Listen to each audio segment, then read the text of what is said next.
예수님의 12제자 이제 마지막 시간이 되었습니다. 우리가 그동안 11명의 제자를 나누었고 이제 한 명의 제자만을 남겨두고 있는데 이 한 명의 제자가 누군지 혹시 아시겠습니까? 요한입니다. 요한. 베드로로 시작한 12제자가 이제 요한으로 이제 마무리를 하게 되었습니다. 그의 모습과 이 변화 등을 살펴보면서 신앙의 교훈과 믿음의 유산들을 함께 또 나누어 보고 이를 통해 유종의 미를 거두는 시간이 되기를 간절히 소망합니다. 설교가 빨리 끝날수록 유종의 미가 더 풍성하게 거친다라는 사실을 잘 알고 있습니다. 오늘은 이제 조금 더 적용점 위주로 또 생각을 해보면서 이 요한이라는 인물에 대해서 함께 나눠보도록 하겠습니다. 먼저는 인물 탐구부터 좀 해보겠습니다. 요한이라는 이름의 뜻은 하나님은 은혜로우시다 또는 하나님의 은혜라는 의미를 담고 있습니다. 제 이름도 요한인데 부모님께서는 이 사도 요한의 요한을 보시면서 이름을 지으셨다고 합니다. 이러한 이름을 지어준 이 요한의 아버지는 세베대였습니다. 우리가 야고보에 대해서 나눌 때 이 세베대에 대한 이야기, 이 요한과 야고보와 요한의 이 아버지 세베대에 대해서 이야기를 나눴었는데 혹시 기억이 나십니까? 기억이 나시나요? 세베대는 큰 배 여러 척과 여러 명의 어부를 또 데리고 있는 고용한 수산업 대표였을 것이다. 좀 어느 정도의 부를 쌓은 그러한 사람이었을 것이다라고 그렇게 말씀을 드렸었습니다. 야고보와 요한은 같은 아버지를 둔 형제입니다. 야고보의 동생이 요한인데 야고보와 요한 형제는 이러한 아버지의 그늘 밑에서 잘 자랐고 또 부유한 환경 속에서 커갔습니다. 그렇게 이러한 형제는 비슷한 성격을 가지게 되었는데 이 비슷한 성격은 바로 불과 같은 성격이었습니다. 이러한 야고보와 요한 형제를 보시면서 예수님께서는 이들을 향해 보아너게 곧 우레의 아들이라는 이름을 더해 주시기도 하셨었습니다.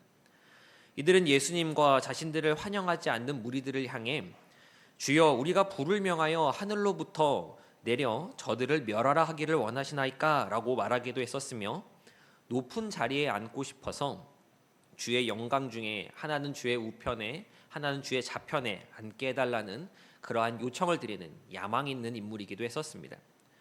우리가 오늘날 떠올리는 요한, 사랑의 사도, 사랑의 제자 요한과는 아예 다른 사람이었다라고 해도 지나치지 않을 만큼 요한은 또 야고보와 요한은 격정적인 사람이었고 이기적인 사람이었으며 야망이 있는 그러한 인물이었습니다. 그랬던 그가 어떻게 사랑의 사도, 사랑의 제자로 변화되게 된 것일까요? 이 인물 탐구에 이어서 요한의 변화를 한번 생각해 보도록 하겠습니다. 불과 같았던 요한이었지만 그는 전혀 다른 사람처럼 변화되었습니다. 사랑의 제자, 사랑의 사도라 불릴 만큼 그는 다른 사람들을 사랑했고 포용했으며 사랑을 전하는 인물이 되었습니다. 그에게 어떻게 이러한 변화가 가능했던 것일까? 어떻게 무엇이 있었길래 그가 이러한 사랑의 인물로 탈바꿈할 수 있었을까라고 한다면 요한은 예수님의 제자들 가운데 가장 오래 살면서 여러 말씀을 기록한 인물입니다. 그 가운데 요한복음을 보면 그가 변화될 수 있었던 이유, 그가 변화된 이유에 대해서 우리가 생각해 볼 수 있습니다. 이 요한복음은 요한이 예수님에 대해서 쓴 복음서 말씀이지 않습니까? 그런데 요한은 이 복음서 안에서 자신을 이야기할 때 요한이라고 이야기하지 않습니다. 다르게 표현합니다. 우리 요한복음 13장 23절의 말씀을 함께 읽어보도록 하겠습니다. 시작. 예수의 제자 중 하나 곧 그가 사랑하시는 자가 예수의 품에 의지하여 누웠는지라. 예수의 제자 중 하나 곧 어떠니 무엇하는 이라고 설명하고 있습니까? 그가 사랑하시는 이다 라고 그렇게 이야기하고 있습니다. 사랑하시는 자라는 이 표현은 한 번만 등장하는 표현이 아닙니다. 요한복음 19장 26절에도 예수께서 자기의 어머니와 사랑하시는 제자가 곁에 서 있는 것을 보시고 자기 어머니께 말씀하시되 여자여 보소서 아들이니이다 하시고 하면서 이 사랑하시는 제자라는 표현이 또 나옵니다. 요한복음 21장 7절에서도 예수께서 사랑하시는 그 제자가 베드로에게 이르되 주님이시라 하니 라고 기록하고 있고 요한복음 21장 20절에서도 베드로가 돌이켜 예수께서 사랑하시는 그 제자가 따르는 것을 보니 라고 하며 요한은 계속해서 자신을 예수님이 사랑하시는 제자, 예수님이 무엇 하시는 제자요? 사랑하시는 제자라고 자신을 그렇게 이야기함을 볼 수 있습니다. 이러한 말씀들을 생각해 볼 때 요한이 사랑의 사람으로 변화될 수 있었던 까닭은 오직 예수 그리스도의 사랑 때문이었다라고 그렇게 이해할 수 있을 것 같습니다. 요한은 자신이 예수님께로부터 사랑받고 있다라는 것을, 그것도 무척이나 많은 사랑을 받고 있다라는 것을 깨달았고 알았기에 자기 스스로 나는 예수님의 사랑을 받는 사람이야, 예수님께서 사랑하시는 제자야 라고 그렇게 표현할 수 있었던 것입니다. 우리는 이 사실을 보면서 두 가지 신앙의 교훈을 배울 수 있어야 합니다. 첫째로, 사랑은 사람을 변화시킨다라고 하는 것입니다. 우리 한번 따라해 보겠습니다. 사랑은 사람을 변화시킵니다. 이 문장은 우리가 익히 들어온 말입니다. 처음 듣는 말이 아닙니다. 또한 이 말은 신자나 불신자나 성도나 또 밖에 있는 사람들이나 교회나 세상이나 관계없이 통용되는 말이기도 합니다. 실제로 사람이 사랑을 통해 변화되는 일들, 그런 모습들을 우리가 여러 매체를 통해 접하지 않습니까? 비단 사람뿐만 아니라 동물들에게도, 좀 유기되고 버려진 그런 동물들에게도 계속해서 사랑을 주면 그들의 모습이 달라진다라는 것을 우리는 잘 알고 있습니다. 이처럼 불완전한 사람의 사랑으로도 눈에 보이는 변화들이 생겨나는데, 완전하신 하나님의 사랑이 부어질 때라면 어떻겠습니까? 우리가 복음은 사람을 변화시킨다라고 하는 것을 알고 또 믿습니다. 그럼 이 복음의 핵심, 복음의 정수를 무엇이라고 말할 수 있겠습니까? 바로 사랑입니다. 사랑이 복음의 핵심입니다. 사랑하셔서 오시었고, 사랑하셔서 죽으셨으며, 사랑하셔서 부활하셨고, 사랑하셔서 다시 이 땅에 오시는 것입니다. 사랑은 사람을 변화시킵니다. 아멘이십니까? 좀 더 정확하게 표현하자면, 완전하신 하나님의 사랑은 연약하고 부족한 사람을 변화시키는 줄 믿습니다. 믿으십니까? 우리의 신앙은 여기에 근거를 두어야 하는 것입니다. 완전하신 그 사랑이 나를 변화시키시고 나를 가장 좋은 길로, 우리가 11번에 걸쳐서 계속해서 결단 찬양으로 고백한 것과 같이 가장 좋은 길로 나를 이끌어 가심을 믿어야 합니다. 사람은 사람을 변화시킨다라는 이 사실을 기억하시는 저와 성도님들 되시기를 간절히 소망합니다. 둘째로, 내가 사랑받는 자라고 하는 것을 깨달아야 합니다. 이 역시 한번 따라해 보도록 하겠습니다. 내가 사랑받는 자라는 것을 깨달아야 합니다. 사랑은 사람을 변화시킨다라는 이 말을 우리가 백날 들어봤자, 우리가 또 알아봤자, 내가 사랑받고 있다라는 사실을 정작 깨닫지 못한다면 이건 남의 이야기가 되어버립니다. 아는 것과 그것을 내 삶 가운데 적용하는 것은 하늘과 땅만큼의 차이가 있기에 그렇습니다. 사랑은 사람을 변화시킵니다. 그럼 그 사람은 누구입니까? 바로 나입니다. 하나님의 사랑은 다른 사람이 아니라 나를 향하고 있는 것입니다. 나를 사랑하기에 이 땅에 오셨고, 나를 사랑하셔서 죽으신 것이며, 나를 사랑하셔서 부활하셨고, 나를 사랑하셔서 이 땅에 다시 오신다라고 하는 것을 우리는 분명히 알고 믿어야 합니다. 우리라는 말로 우리가 강단에서 또 설교 중에 표현할 때가 많이 있는데, 이 우리라는 말이 공동체성을 이야기하는 그러한 의미로서는 참 좋은 표현인 것은 맞으나, 때로는 이 우리라고 하는 말이 개인을 흐릴 때가 있습니다. 그러나 신앙은 공동체적인 부분과 개인적인 부분 둘 다 중요합니다. 둘이 같이 가야 균형 잡힌 신앙, 완전한 신앙이 되어가는 것입니다. 우리에게 하시는 말씀이라고 받아들이는 것과 나에게 하시는 말씀이라고 받아들이는 것은 꽤나 다르다는 것을 우리는 기억해야 합니다. 함께 해야, 함께 가야 하는 길이 있지만 혼자 가는 길도 있는 것입니다. 하나님은 우리를 사랑하시지만, 여기에 모인 저와 여러분들을 사랑하시지만 나를 사랑하신다라고 하는 것을 우리는 분명히 인지하고 있어야 합니다. 그리고 이 사랑하심이 다른 누군가가 아니라 다른 사람의 입을 통해 들려오는 이야기 속의 인물이 아니라 바로 나를 변화시킨다라는 사실을 분명히 믿을 수 있어야 합니다. 지금의 나는, 현재의 나는 부족하고 연약할 수 있습니다. 부끄러울 수 있습니다. 이런 나도 변화될 수 있을까? 이런 나를 하나님이 사랑하시고 받아들여 주실까라는 의문을 가질 때도 있을 겁니다. 그러나 주님이 나와 함께 하시면, 그 사랑이 나를 덮으시면 어제보다 나은 오늘의 내가 되는 것이고 오늘보다 나은 내일의 내가 되어가는 것입니다. 신앙생활은 그렇게 동역자들과 함께 걷기도 하고 또 주님과 함께 단둘이 걷기도 하며 저 천성을 향해 한 걸음 한 걸음 나아가는 것입니다. 이 사실을 바로 알 때 우리의 신앙은 건강해지고 또 단단해집니다. 나는 주님의 사랑을 받는 사람입니다. 우리 중요하니까 한 번 더 따라해 보겠습니다. 나는 주님의 사랑을 받는 사람입니다. 나는 주님께서 사랑하시는 제자입니다. 이 사실을 끝까지 붙들고 순례의 길을 걸어가시는 저와 성도님들 되시기를 간절히 소망합니다. 예수 그리스도의 사랑으로 말미암아 변화된 요한은 일평생 받은 그 사랑을 전하고 나누며 살았습니다. 이러한 모습을 볼 때 요한이 남긴 신앙의 교훈 또 믿음의 유산들은 사랑이라고 이야기할 수 있을 것 같습니다. 이 사랑을 우리의 신앙과 삶에 조금 더 적용해 보도록 하겠습니다. 사랑이라는 이 말은, 서로 사랑합시다, 서로 사랑해요 라는 이 말은 교회에서 우리가 참 많이 듣는 이야기입니다.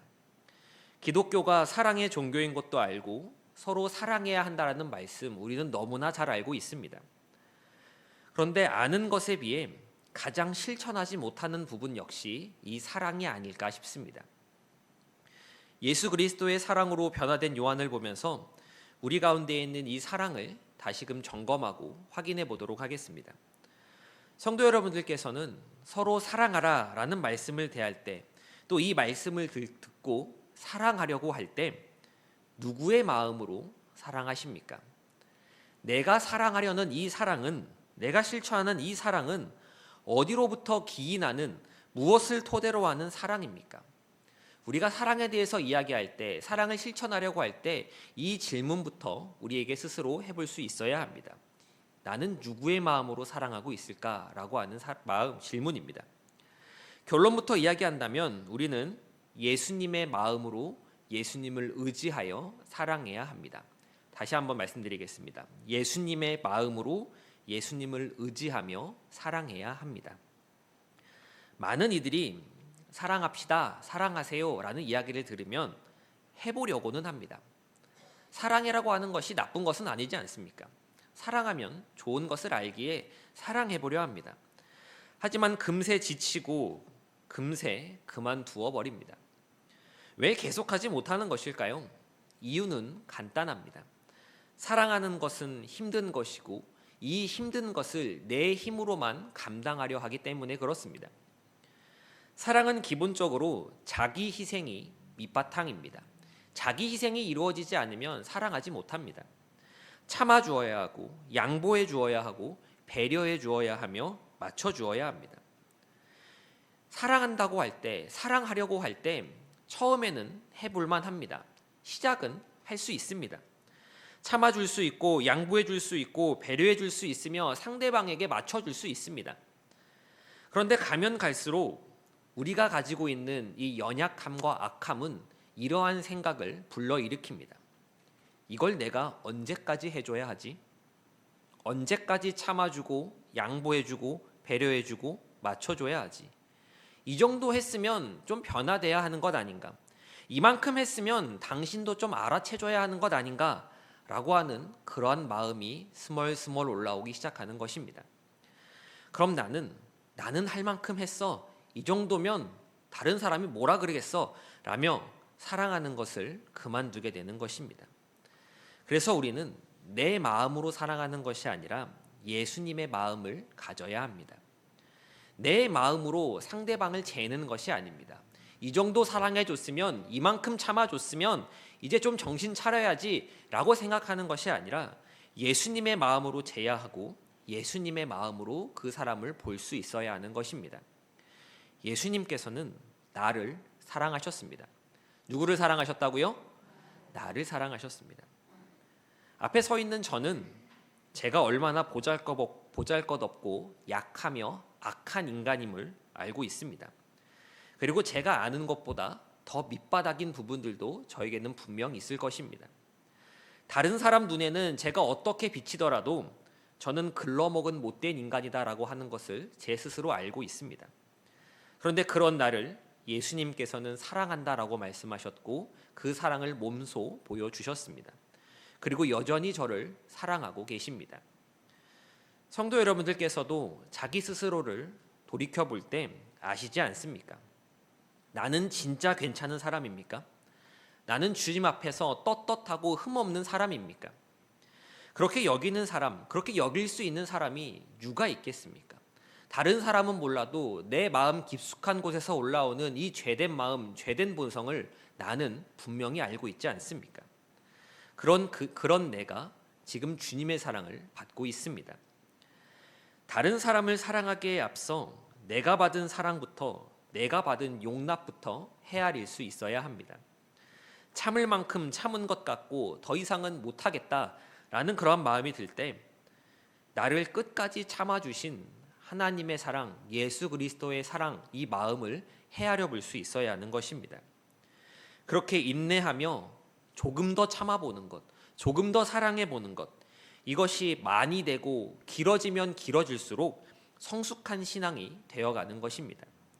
사랑이야말로 신앙의 척도를 보여주는 바로미터다라고 하는 것을 우리는 기억해야 합니다.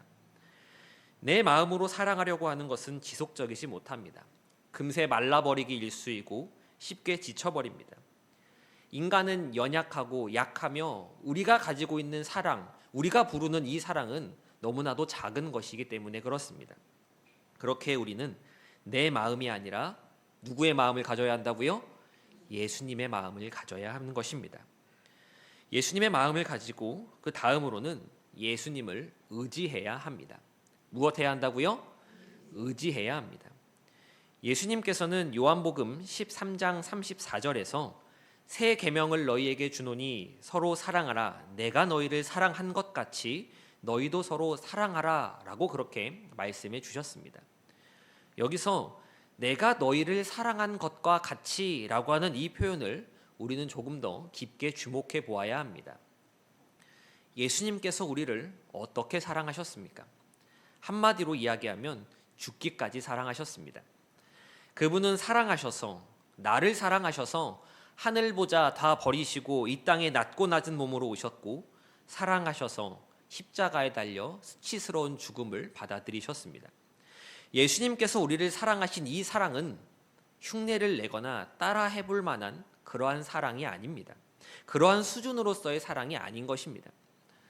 예수님께서 보여주신 사랑은 사랑의 정점이고 사랑의 극치입니다.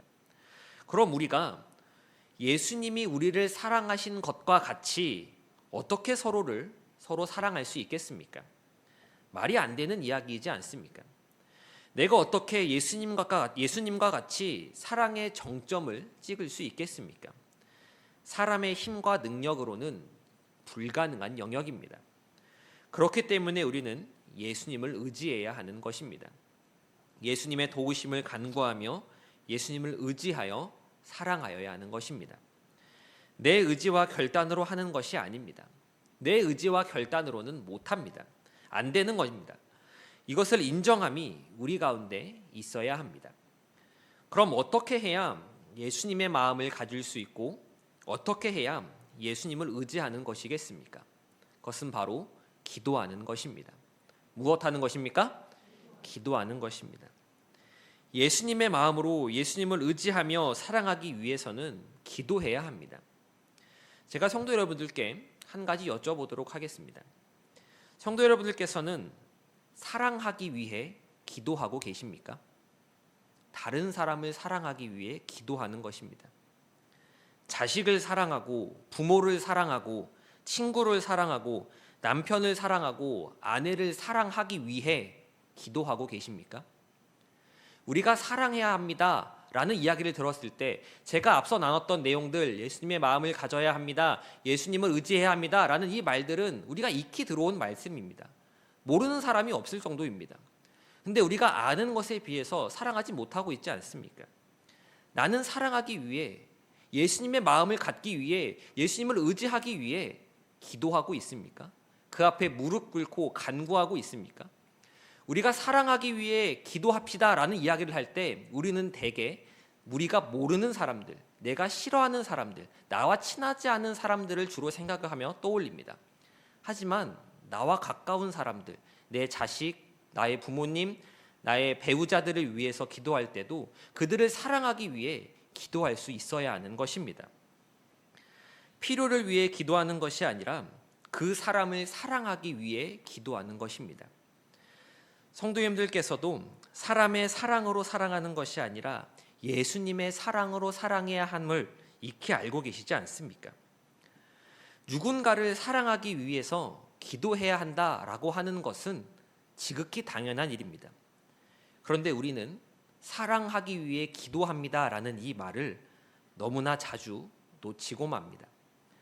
사랑은 저절로 되지 않습니다. 그것이 나와 결혼하여 수십 년을 같이 지낸 사람이건, 내 배가 아파서 낳은 자식이건, 아니면 어떠한 관계로든 오랫동안 우정을 쌓아온 관계이건 사랑은 저절로 되지 않는 것입니다. 내가 많은 사랑을 받았다고 해서 알아서 이 사랑이 전해지는 것도 아니고 나눠지는 것도 아닙니다. 우리는 사랑하기 위해서 기도해야 하고 엎드려야 하며 나를 내려놓아야 합니다. 그래서 사랑은 쉽지 않습니다. 예수님께서도 이것을 아셨기에 이어지는 요한복음 13장 35절 말씀에서 너희가 서로 사랑하면 이로써 모든 사람이 너희가 내 제자인 줄 알리라 라고 그렇게 말씀하신 것입니다. 사랑하는 것이 쉬운 일이었으면, 별거 아닌 일이었으면 사랑함으로써 어떻게 모든 사람이 우리가 예수님의 제자임을 알 수 있는 것이겠습니까? 신자에게만, 성도에게만 알려지는 것이 아니라 모든 사람에게 우리가 예수님의 제자임을 알려주는 것이 바로 서로 사랑하는 것입니다. 그리고 이렇게 사랑하는 것이 바로 하나님의 영광이 되는 것입니다. 서로 사랑하기 위해 나에게 가까운 사람, 너무나 친숙하고 익숙해서 내가 이 사람을 위해, 이 사람을 사랑하기 위해 기도해야 하나라는 그런 생각이 드는 사람을 위해서조차 우리는 기도해야 하고 주님께 사랑을 간구해야 하는 것입니다. 서로 사랑하기 위해 주님께 나아가 기도하는 저와 성도님들의 신앙이 되기를 간절히 소망합니다. 내용을 정리하도록 하겠습니다. 예전에 미국에서 예수님의 제자들 이름을 사용하는 사람들의 통계를 본 적이 있습니다. 사람들의 이름을 어떻게 짓는가, 12제자 이름 가운데 어떤 이름을 가장 많이 쓰고 있는가라고 하는 그러한 통계였습니다. 1등이 요한, 존이라고 하는 이름이었고 2등이 야고보, 제임스였으며 3등이 베드로, 피터였습니다. 몇 년 전 기사여서 요즘은 어떨지 모르겠습니다만 당시 요한, 존이라고 하는 이름을 쓰는 사람이 약 60만 명 정도 됐다고 합니다. 오늘날은 좀 더 늘어났을 것 같습니다. 사람들이 이렇게 요한을 좋아하는 이유가 그가 오래 살았기 때문이라고도 이야기할 수 있겠지만 그것보다는 그가 사랑을 많이 이야기하며 강조했던 인물이었기 때문이라고 생각을 합니다. 요한은 예수님의 제자, 그러니까 이 사도들 가운데 유일하게 자연사한 인물입니다. 하지만 말만 자연사했다 하는 이 했을 뿐이지 다른 사도들과 마찬가지로 복음을 위한 고난과 고초들을 참 많이 겪은 인물이기도 합니다. 차라리 한 번 고난을 받고 데려가셨으면 더 나았을 텐데 오랫동안 살면서 오랫동안 고초를 받은 사람이 또 이 요한인 것입니다. 전해지는 교회의 기록들을 보면 그는 독사굴에 손을 집어넣는 그런 형벌을 받기도 했었고 끓는 물에 던져지는 형벌을 받기도 했었다라고 합니다.